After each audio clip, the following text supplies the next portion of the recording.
and a holy nation. Now, this part of the Bible is the first time that God was seeking to meet a congregation of people at once. Hallelujah.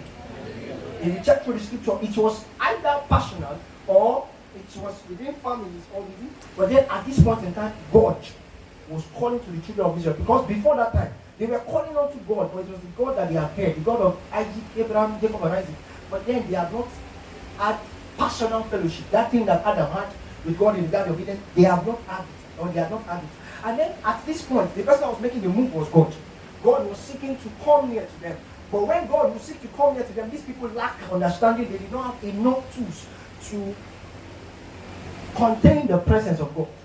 And as such, there was limitation. There was barrier. God, they could not see God. The Bible says, God told Moses, no one can see me. When the day you see me, you will die. Do you know why? He said it again, and it's because God is God. God is God.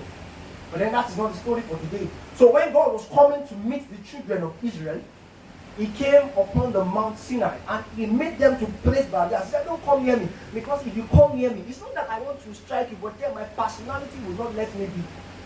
Hallelujah. Hallelujah. Hallelujah. Hallelujah. It's like a character and in it a default setting. When your phone reaches 10%, it will die. Even if you are on Twitter and you are about to receive a lot of 100,000, your phone will die when it's 10%. So that is the way character of God is. He cannot behold anything that is not dead. But that is not the story for today. Anything that is not dead, that is not living in him, he cannot behold. And when the seed of corruption was found in Adam, it was transmitted unto every man. So every one of them was in sin by nature. That was why David said, so we are sinful by nature, by transmission. So they cannot come here to God because they so God told them, come close to me, but stay at the bottom of the mountain. Why? Because if you come close, because you are sinful, most likely you will die. And then he told Moses to draw up near. But then there was something that God wanted them to do, God wanted to do at that point in time. The book of Exodus 19 verse 20. The Bible says that then the Lord came down upon Mount Sinai, verse 18. And when the blast of trumpet sounded long and louder, Moses spoke and God answered him by voice. Another verse will say by thundering. The reason why God answered them by thundering was so that they can now see that God that they are talking about. Hallelujah. Hallelujah. Hallelujah. Hallelujah. The book of First John says that that which you have heard, which you have seen, which you have handled, which you have touched. So there is a difference between hearing about it and experientially living it. And that was what God wanted to do at that point in time. So that when you come close and you feel it, you know that God is God. Hallelujah. Hallelujah. See, despite the fact that these people saw that God parted the Red Sea, the Bible says in the next chapter, verse 17, that they complained that the waters of Massa and the waters of Meribah. That means that signs and wonders were not enough per se to bring them to God and fear Him completely. So God needed to do something more, and what God did was that He came close, physically, in a sense. The book of Exodus, chapter number 20, verse 22. And the Lord said unto Moses, thus you shall say to the children of Israel, you have seen that I have talked with you from heaven. That was what God wanted to do there. See, know that I am close, very, very close. He has been following him as a pillar of cloud and a pillar of fire. But yet, He wanted to do more, such that they will know that, yes, this God is God. And then, He says that you shall not make anything to be with me, gods of silver, gods of gold. You shall not make yourselves an altar. You shall not make unto yourself an altar of earth you shall make for me. Hallelujah. Hallelujah. I know it's a long story. I know I'm rapping, but then I'm sorry. But going somewhere very far. Then time is going. And that brother that is standing over there was not telling me to stop. Hallelujah. Hallelujah. So, not very long after this chapter, God now told them that make a sanctuary unto me. Then He gave them the description of the tabernacle. Exodus chapter number 25. You will not read it. There was a covering that He called the gates. There was a outer covering that had a gate. There was an inner court and there was a place they called the Holies of Holies. And when God gave them that demonstration, Moses would go and talk to God in Holies of Holies, and then they would see visible fire or visible pillar of cloud rest upon the tent of the tabernacle. And that was why they said that is the Holy of Holies. Although it was God that told them, but that was the demonstration of what the children of Israel used as a temple to house God in that time. Hallelujah. Hallelujah. And that was why, what's his name? Our David, King David, he said that enter into his gates with thanksgiving and into his courts with praises. He was not generalizing, he was being very specific because there is an outer gate. When you come to that gate, come with thanksgiving. When you enter with thanksgiving, in the inner court you operate with praise. But when you enter into the holies of holies, the only thing that you can do is worship the Father, because at that point, everything that you will do is to please God. And the only way to please God is through worship. Worship is multifaceted. It's not just songs, it's not just words, it's every living act of the man that is spirit-filled. Hallelujah. Hallelujah. Hallelujah.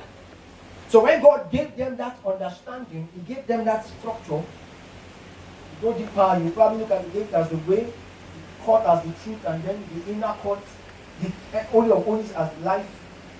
And that is the mode of priests when God will say that you come, offer, sacrifice, and the likes and the likes. And so Jesus Christ can fulfill that. That was why His blood was shed upon the cross of Calvary. But that is not the story yet. We are still going. At the tabernacle of meeting, at the tents that God gave, they extended it to Solomon's temple. Hallelujah. David wanted to build a temple for God, but then Solomon was the one that built it. And then men seemingly worship God.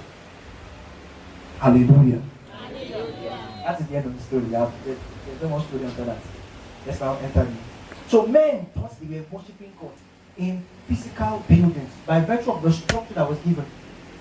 But it was impossible for them to have true fellowship with the Father. It was impossible. For many reasons. One, because the fullness of time has not come. Two, because that which will help them to return back to the position where Adam was has not been given. Hallelujah. Hallelujah. And so God, through the Spirit, was leading men. He brought judges. The Bible says, and the Spirit fell upon this guy. And he did one, Jephthah, and Gideon, and Samson, and the likes, and Deborah, and the likes, and then they got to the point of kings, the point of Solomon, and the likes, and then they sinned, and then they were given over to captivity. But during that time, they were prophets. The Bible will say that the burden of the word of the Lord came upon the prophet Zechariah, and then he will minister and say, this will be. There will be 4 carpenters, and then there will be 4 horns, and then there were description of kingdoms that were to come. There were description of the kingdom of the Greeks, the kingdom of the Persian and Medians, kingdom of Babylon, and the Romans. So for everything that was, God was telling them, but God was driving them to a particular point. That point was in Matthew. Hallelujah. Hallelujah. Because from the beginning of the New Testament, that was where God was driving them to. Because since the time inception when Adam made that mistake, the goal and the plan was always Christ. Jesus was not a second thought. He was not an afterthought. He was the plan. It was the plan from the beginning. And so when He came for many reasons. But I'll give you 2 that are very important. Jesus did not come to win everybody to Himself. No. If He wanted to do it, He would have done it, but He did not do it. Jesus was very, very peculiar about a specific thing. But the main thing was that He had to die. The book of Luke chapter number 24. Let's go.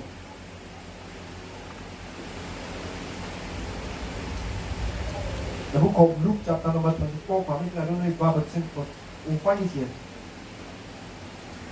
Verse 46. Then He said unto them, thus it is written, and thus it was necessary for the Christ to suffer and to rise from the dead the 3rd day, and that repentance and remission of sins should be preached in His name to all nations, beginning at Jerusalem. So the plan for Jesus Christ was that He had to die, and when He died in His name, the preaching of repentance and remission of sins will be preached. That's why the fact that John the Baptist was saying, prepare the way for He that is coming after me with baptism in Holy Ghost and fire.